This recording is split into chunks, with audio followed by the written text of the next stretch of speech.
മുണ്ടക്കൈ ചൂരൽമല ദുരന്ത ബാധിതരെ പുനരധിവസിപ്പിക്കാനുള്ള വാസ സമുച്ചയത്തിന് അല്പസമയത്തിനകം മുഖ്യമന്ത്രി പിണറായി വിജയൻ തറക്കല്ലിടും.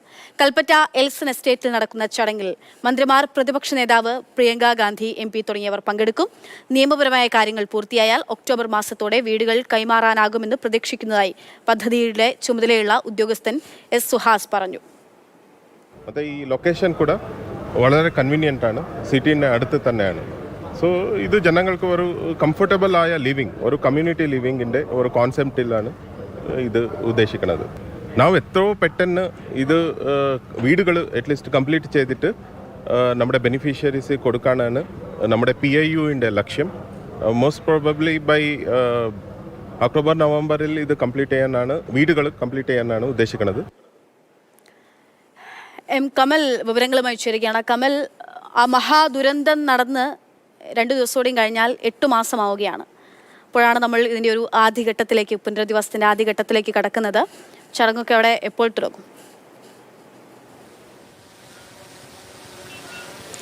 അല്പസമയത്തിനകം തന്നെ മുഖ്യമന്ത്രി പിണറായി വിജയൻ എൽസ്റ്റൺ എസ്റ്റേറ്റിലെ വേദിയിലേക്ക് എത്തും. ഇവിടെയാണ് ആദ്യത്തെ വീടിനുള്ള തറക്കല്ലിടുക. ആ വീടിൻ്റെ ഒരു പ്ലാനാണ് ഈ സ്ഥലത്ത് വരച്ചിരിക്കുന്നത്. 7 സെൻറ്റ് ഭൂമിയിൽ 1000 ചതുരശ്ര അടി, 1000 സ്ക്വയർ ഫീറ്റ് ഉള്ള വീടാണ് പണിയുന്നത്. അത് ഒറ്റ നില വീടായിരിക്കും. പക്ഷേ പിന്നീട് വേണമെങ്കിൽ മുകളിലത്തെ നില കൂടി പണിയാവുന്ന തരത്തിലുള്ള അടിത്തറയോടുകൂടിയായിരിക്കും ആ വീട് പണിയുക.